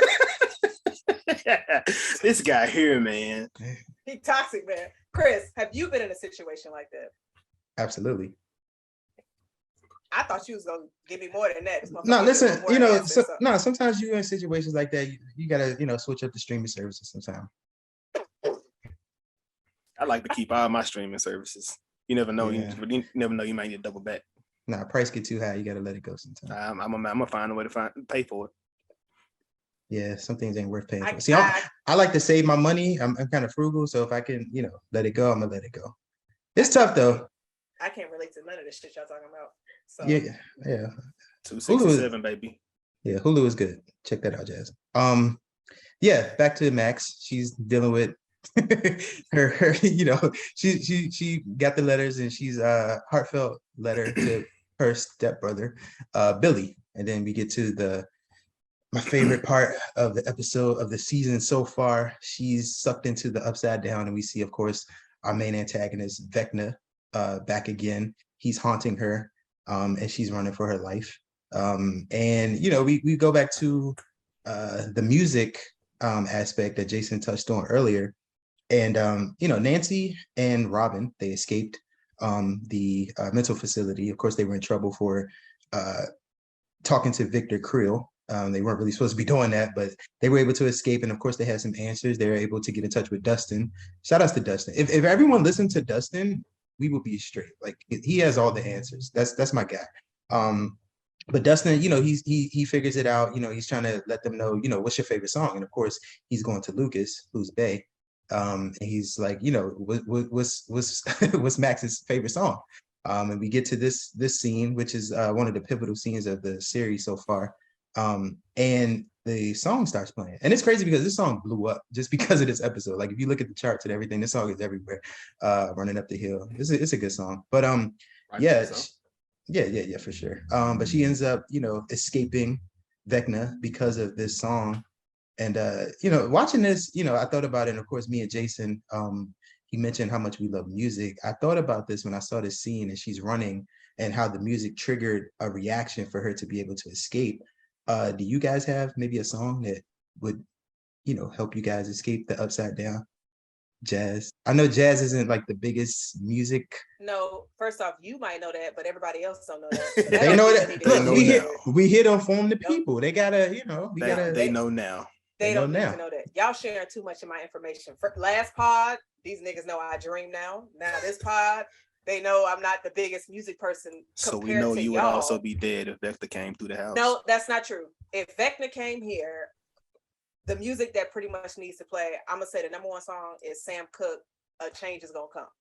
Now, if it's somebody who's like, no, I gotta play something toxic for Jazz, because Sam Cooke might be too slow for the Upside Down and she's running. So it's gonna be Jasmine Sullivan, Pick Up Your Feelings. Because soon as I hear that, I'll be like, oh, Vecna, fuck you and all this mass shit you got trying to haunt me. I'm out of here. Because that's what I wish I would have said to the mask.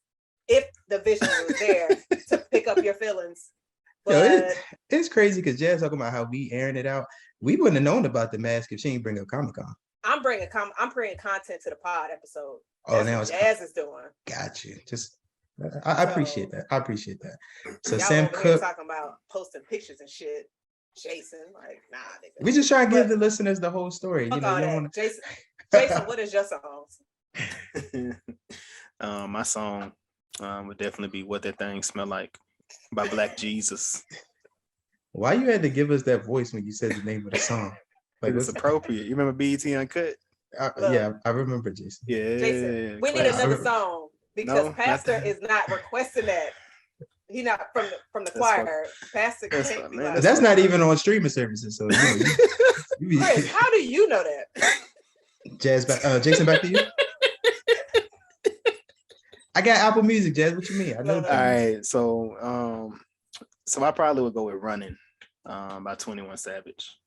Let me go because it'll go ahead and trigger me to get up out of there. Unlike To Jazz, start running? Unlike Jazz, I actually run. I might Unlike be bigger Chris, than her. shit, you gotta play "See Me Rolling" for Chris. So It's crazy because that was a shot at Jazz, and then you saw how quick she flipped it on me. That's crazy. Everybody get your roll on. that's gonna be Chris. Yeah, Over no. there dodging the boulders coming What would down. what song would you pick, Chris? If Vecna had you, it had to be played. Despite what Jazz said, it wouldn't be Chameleonaire rolling. Probably. I gotta hit him with that Travis 90210. That's my you hear that? This nigga singing on the pod, Bro, listen, hey man, listen to that you talking song. about Stranger Things. This Bro, nigga strange. You hit that note at the beginning? Sheesh, we out. Either Jason, that how many people was like, is that Pastor? oh, Is that y'all the ones get the pastor thing. Like, everybody else is chilling, but nah, 90210. That's my song. Either that or Michael Jackson, Baby Be Mine. It'd be one of those. I'm not mad at that. I'm not mad at that. We gotta put together some a Beckoner's Curse playlist and put that out there. I like that. Songs that we like that would be able to get us out. And maybe just even do a poll, see what other people would, want somebody to play or, put together. You think Jazz got enough songs to put together a playlist? Yes, motherfucker, I do. We'll see. It'd be a whole bunch of slave rituals, Jazz like them. I ain't gonna lie, when she said Sam Cooke and Change is gonna come, I'm just picturing her running to Sam Cooke and Change is gonna come. And I'm over here picturing niggas getting killed. That's fucked up. Yeah, This took a turn. Yeah, we still working on Jazz, turn. like I said. Yeah, we still working What on you Jazz. mean? I had Sam Cooke and I had Jasmine Sullivan. Stop. I love Jasmine Sullivan though. I love that song. I mean, if you want to throw some Aaliyah in there, are you that somebody? If we're gonna slow it down, 4-page letter, like you gonna freak it for the back now? Nah, that motherfucker. She gonna freak it for the back. That's crazy. So Jazz writing up. Nah. Oh, he is bald, isn't he? That's crazy. Look at what Jazz pays attention to. He got worms. Like, I mean, you got a tapeworm. It's hard to say. Fuck you, nigga. No, I don't. You just say that because I be eating food a lot and I don't gain no weight. Yeah, like, Jazz eats a lot. I gain all the weight. It's all good. Yeah, but these titties get sucked though. Okay, so yeah, 90210 Travis Scott. Maybe Michael Jackson. Now you see why he got titty twerking Jason. And then he actually doing it. Yes, I'm getting it. I'm got to. More power to you, but brother. The thing with this, the Max escaping, that was, like I said, it was really dope. It was super intense. But we thought, Max was out of here, which kind of takes me into my ledge of the first four. I wanted Max the fuck out of here. It's not that I didn't enjoy the character. I love Max. I feel like she was probably the strongest character of the first four that we did review, as far as what, playing into her trauma, the acting, just her entire story arc. And like I said, we get these characters and they get them out of here. But I feel like that would have upped the stakes as far as with the core, because we haven't lost a core member, but I know it's coming. We're going to eventually lose somebody within this core, but that's my ledge. Yeah. What about y'all? Before we get to Jazz Ledge, I had a question to follow up what Jason just said. So you talk about, you feel like, Max, or rather we haven't lost a core character. Through the first 4 episodes, I want to sort of get you guys' opinion on a couple of things. Who would you say would be the strongest character so far, the weakest character so far, and who do you feel like is most likely to get out of here? I'll go ahead and tackle that first. I will say pretty much the strongest character is Dustin. Dustin, My man. he's, he seems like the geekiest one, but he brings so much information. And Dustin doesn't need anything to be explained to him. Yeah. When he was able to figure out so many different things, the compass, able to use Bay as a resource. I mean, hell, you think about it, his Bay saved them last season. So it's just, Shout out to her. yeah, like Dustin is very resourceful. That's gonna be out of here. That's in the main core. I'm gonna give it to Nancy. Get Ooh. Nancy out of here. And then I think, actually, I take that back. I'm removing Nancy off of that. I'm gonna give it to Steve. Steve is gonna get out of here. I know. That hurt even worse. I know. Nancy That hurt. Then hurts. she just, damn. I know. I was like, let me take Nancy off of there, because I feel like with what Jason said earlier of her thinking about Barb, I feel like Nancy, the energy between her and Steve, we don't know where it's gonna go, but yeah, I think Steve gonna get out of here for sure. The weakest, I'm gonna say Murray. I rock with Murray. Murray's cool. He's very supportive of Joyce, but he's giving me the same vibes as the Russian dude that we lost last season and Bob. Wow, So, you put Bob yeah. and Mary on the same level. Jason, I mean, tough crowd. Jason, you look like you wasn't feeling the Murray answer. Who you got? Nah, man. Nah, I mess with Murray, man. I don't feel like I feel like he's impactful, but not impactful enough for that shit to sting when it comes to it. So I'm gonna leave my death last, because I'm probably gonna have some crazy opinions with that one. So strongest, just to be different from Jazz, I'm gonna ride with Robin as the strongest right now, because when they were inside, Robin has been thinking ahead as far as when she got put into the fold. She's been thinking ahead, from when she figured out how to find the drug dealer's house to when she went into the psychiatric ward, and she had to think on quick on her feet to get that man, Dr. Hatch, to tell them the information that they needed. So Robin has been fairly strong. My weakest, Jonathan and Argyle are 1A, 1B. They've pretty much been high the entire time. Like, they don't know what's going on. Neither one of them can understand bullets and guns and what they are and how they kill people. They just running into the line of fire, just like, oh man, fuck it, dude, let's get it. With them two. My death, like I said, it has to sting. It has to hurt. I don't think they would kill Nancy because, Nancy and Jonathan in real life, they're a couple. I don't think they wouldn't do that until them two had a real, like a scene on camera before something like that. And right now, these people are too far along from that, and there has to be, whether they end it and she gets with Steve or whatever happens within that situation, I feel like there has to be a resolution before they allow that, because they're so in love. Although Jonathan slick ghosting her based on what Jazz was, what we were discussing with that. But I think it's going to be Nancy's brother, unfortunately. I think Mike is going to be the fuck out of here in the next chapter. Mike is definitely one of the core members we've been with from the beginning. He helped Elle.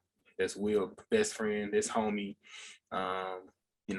Mike's death would probably sting. And I feel like Mike not being able to say I love you to Elle, I think eventually he's going to be able to say it. And I feel like he's going to die in the midst of or before as he's saying it. And that's going to push Elle to get that final push to eventually be able to take down Vecna. Ooh, or maybe even a mind flare if we thinking that far in advance. Because again, Vecna is here. The Mind Flayer was never stopped. He's still out there. Yeah, that's a good theory. Yeah, for myself, probably strongest character. I'm gonna go with Max. I think the acting, her arc, this episode, call me biased, but it was my favorite episode, and she was a central part of it. And I just think, she's been dope all around. So I will go Max as my personal strongest character. Weakest character is definitely Jonathan. Like, you guys say he's sort of been put to comedic relief, but it just hasn't been funny either. Argyle, at least he pulled up with the pizza truck, and he was able to get them out after the shootout. But Jonathan hasn't really provided anything at all. Then it's like Jazz said, it seemed like he ghosting his bae. So whatever.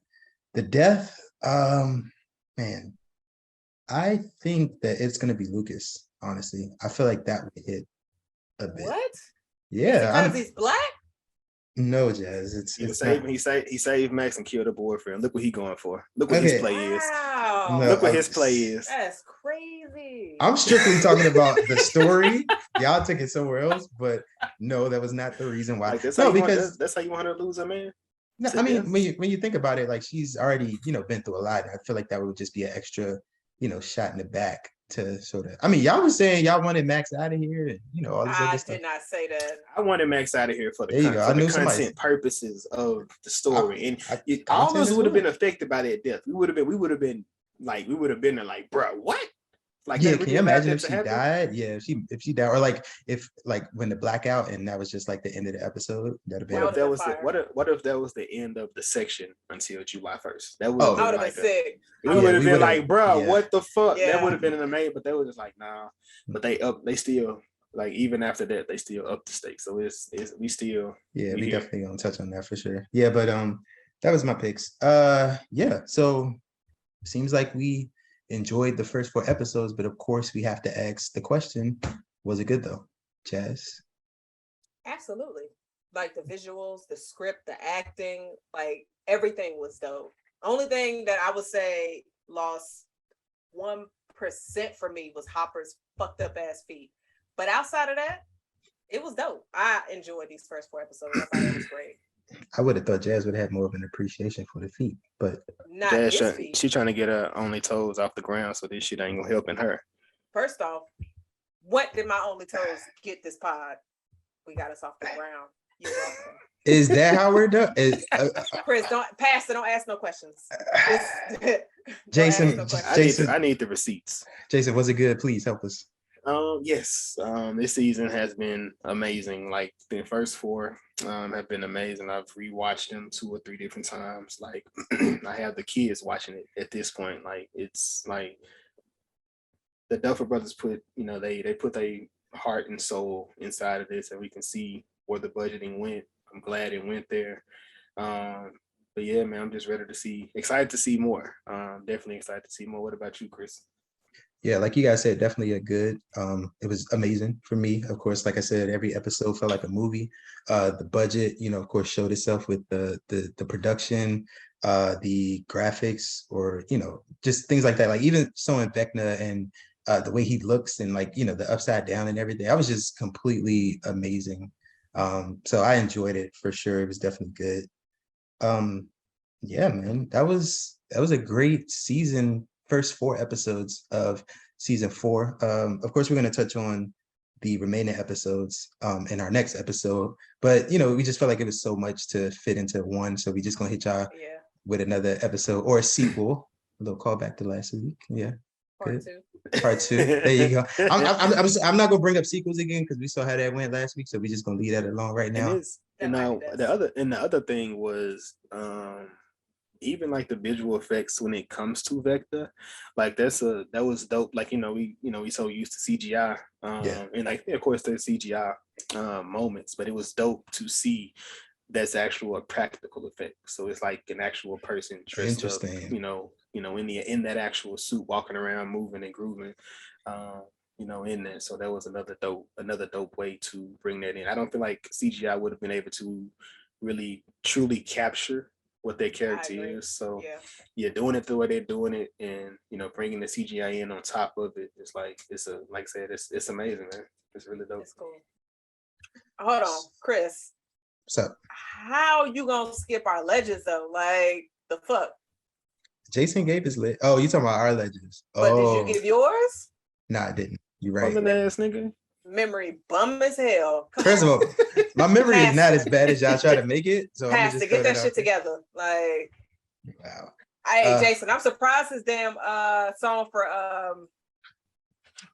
Venca. For Vecna wasn't Stomp by Kurt Franklin. I'm surprised it wasn't that. I was waiting. Listen, man. But I guess when you roll around, Stomp ain't gonna be your song. Y'all done? So. I got it all out. I might have some more jokes for that ass. Oh, okay. But Chris, in the what's your meantime, ledge? my ledge, let me see. Probably gonna be less Hopper. I'm over it at this point. Just get back to Joyce. She didn't drop 40K on you. You gotta just pick up the pace some. But I don't really have too many downsides to this first 4 episodes. To be honest with you, it's just been great for me. I know it's probably boring to y'all, but my ledge is less Hopper. You know what? I'm not mad at that. Like I'm not, because that storyline has been kind of a downer based on everything else that's going on, especially with Max. But like, you're not anticipating, Joyce and Hopper coming back together. Like that'll be like a dope. Listen, a dope scene, right? What the fuck they gonna do? Yeah, 40K. She done left the kids. It better be fireworks on that screen when they get together. Like his ass probably gonna dap her up. Yeah, I wouldn't recommend dapping her up. I wouldn't either, because that's kind of trash, especially when you drop that much money. She dropped student loan payoff amounts. Hey, Jazz, on Hopper. If you broke a nigga out of jail, what he got to do? First, oh boy. Look, as soon as I find out that where he was found at has some peanut butter, I'm like, look, you better do something with that. Put the peanut butter to use right quick. Like, I dropped 40K. Man, look, it'll get nasty and messy. But like, let's make sure you put that peanut butter in the right places. I don't know women's faces and things of that nature, but he gonna need to do that. Like 40K, and this gonna need to be a repeat once we get back to the States. Don't think it's just a Russia thing. That ain't a one-time thing. You gotta run it back. What happens in Russia stays in Russia. No, motherfucker. This is your life for the next 5 You said don't put a rush on that though. Don't put a rush on that. No rush. We're gonna slow it. We're gonna slow it. It's gonna be a little slow process. Go ahead, get all that peanut butter. But what was yours, Jazz? What was your? I'm gonna say mine was this might be kind of wild, but no, you wild? No. Chris, roll back. Roll back. You're doing a little much. Roll it back. But nah, I would have loved to see Elle just bring Will to the side. Like, this is my dude. This is me. This is my man right here. So what you trying to do? No, because you supposed to be with me in my lies. Don't sit up here when I'm not around talking about why you lying. Why you in my business? You in women's business. You in couple business, and you single as fuck. Will, don't do that. But you think about it, as soon as Elle got arrested, Will's energy changed. He was just like, that's crazy. Like, he probably dropped a dime. Hey, she at the house right now. Shit, that's crazy. You know what? I didn't even think about that. That's some crazy dirty Mac. Hey yo! I know the chick with the rollerblade. The bitch, she bit the bitch at the house. The bitch is at the house. He got the address. She's like, Will, who you talking to? Nobody. Not talking to nobody. It's like, nah, motherfucker, you sitting there stitching, because like soon as Elle got arrested, he's over here. It was me, Mike. It wasn't Elle. It was me. It was my mistake. I'm sitting here like, oh, I played that role before too. That innocent, blame it on me, so it's not his fault. What you mean? That shit works every single time. Oh, she ain't playing. Hey, but look, Will was like, I mean, you can read that letter 100 more times. It's not going to change anything. That's what I'm saying. And can you imagine what Will felt when he saw Mike throw that shit in the trash? Man, Will probably would have threw a damn match in there. Was like, burn that shit. Burn it all. Burn it. Elle was out of here. That bitch getting locked up. She gone. She done got arrested. Here go Mike. I'm gonna get you out. I'm sitting here like, what the fuck you gonna do? You ain't got 40K. You ain't Joyce. But I was just like, yeah, Mike. But Yeah, my ledge is definitely L bringing Wills to the side. Like, leave my man alone. This is me. Don't be drawing no pictures. Don't be writing no fucking letters. This is me. Yeah, we never saw what was up with that picture. We don't know what was in there. I think it might come back up because you remember in her opening when she was writing Mike, she was just like, yeah, you know, Will's drawing and doing pictures. And I'm like, is it not the upside down? Like, is it something else? It's probably, I don't know. I'm hoping it's something to dealing with Vecna or the Mind Flayer. That'd be a nice twist. I'm hoping it's something like that. But that's not what that shit is. If it's love, you know, because he brought it to the airport, so it's kind of wild. Well, yeah, y'all going back to the house. Just leave it to the house. That's his best friend. He had to bring everything right there. What about us? What about us? He wanted a little bit more than friendship. I mean, but it's cool. I rock with Will. Will been through a lot, but Will is a snitch and he a sideline friend.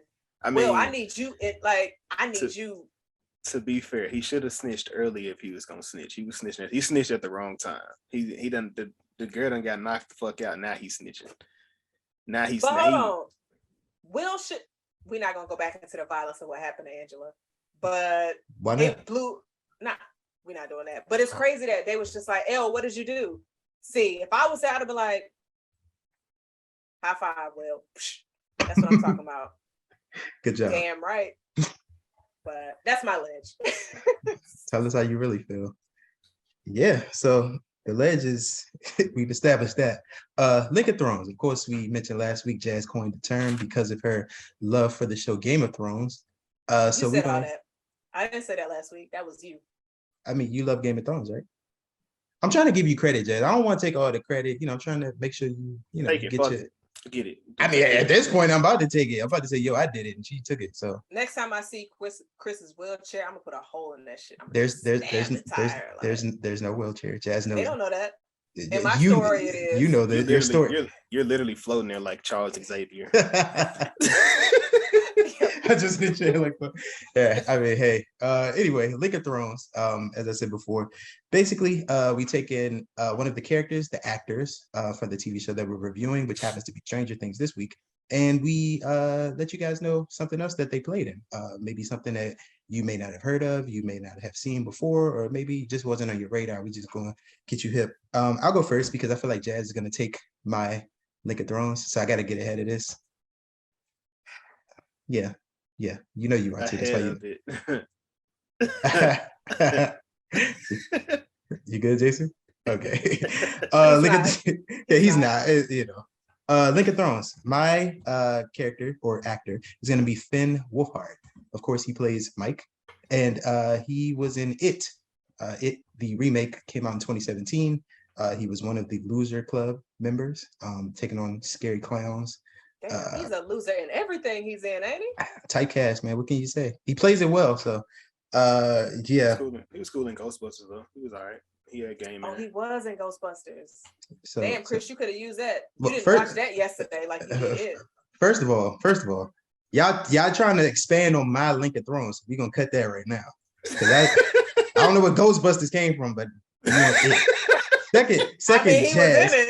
second Jazz. You ain't got to tell everybody. I just watched It yesterday. That was unnecessary. Oh, so it's cool for y'all to tell everybody I had dreams and shit, and that was Jason. I didn't say nothing about the dream. I can't tell people that you watched It yesterday. No, that's unnecessary information. That's unnecessary information. All right. Yeah, It remake. It was cool. I like. You know, I enjoyed it. It was cool. Jason, who's your Link of Thrones? My Link of Thrones is going to be Patrick. This was the guy who was with Jason. He's on the basketball team. His real name is Miles Truitt. Miles, I've been kind of like following him for a moment, but the thing that I wanted to shout out was him in BMF. BMF kind of allowed him to go outside of the typical kid role that I see him in movies. Like, I didn't really know who he was until that was one of his standout roles, but he he is Big Meech's right-hand man. It's definitely a different role. The first season is out. They're currently filming season 2, and if you haven't seen BMF, I would definitely recommend that show. It's very good. It kind of ends with him, just letting you know how big of a character he is in that show. So you should definitely check it. definitely check that. And what's that streaming on? That's streaming on Stars. Yeah. But if you have the link, you can probably get it through Hulu too. Kind of crazy. Hulu is it, man. I'm trying to tell y'all sleeping on Hulu. Jess. Nah, you sleep. Actually, I'ma chill. I can't big up Hulu. What's no? I'ma chill. Mine is Enzo. His real name is Tom Vlachia. He was the faceless man, Jaka Haga, in Game of Thrones. If anybody feel like they want to correct me on both of those names, fuck you, do what you think you need to do. But he was pretty much in Game of Thrones working with Arya Stark. So he was in a few episodes of Thrones. Thrones is one of my favorite shows that Chris keeps mentioning through this episode. But yeah, so it was pretty much good seeing him show up like, oh shit, some Thrones talent. Okay. Yeah. So, and if you haven't seen Thrones, you just late to the party. But the prequel is dropping in August, House of Dragons. Can't wait for that. So hopefully we'll be able to review that as well. That would be dope. Let's see when that comes out. Yeah, good episode. I enjoyed the first 4 episodes of volume 1 of season 4 of Stranger Things. Of course, as I said earlier, we're going to be reviewing the remaining episodes of volume 1, those that we've been made available. Of course, they're going to be releasing volume 2 in July.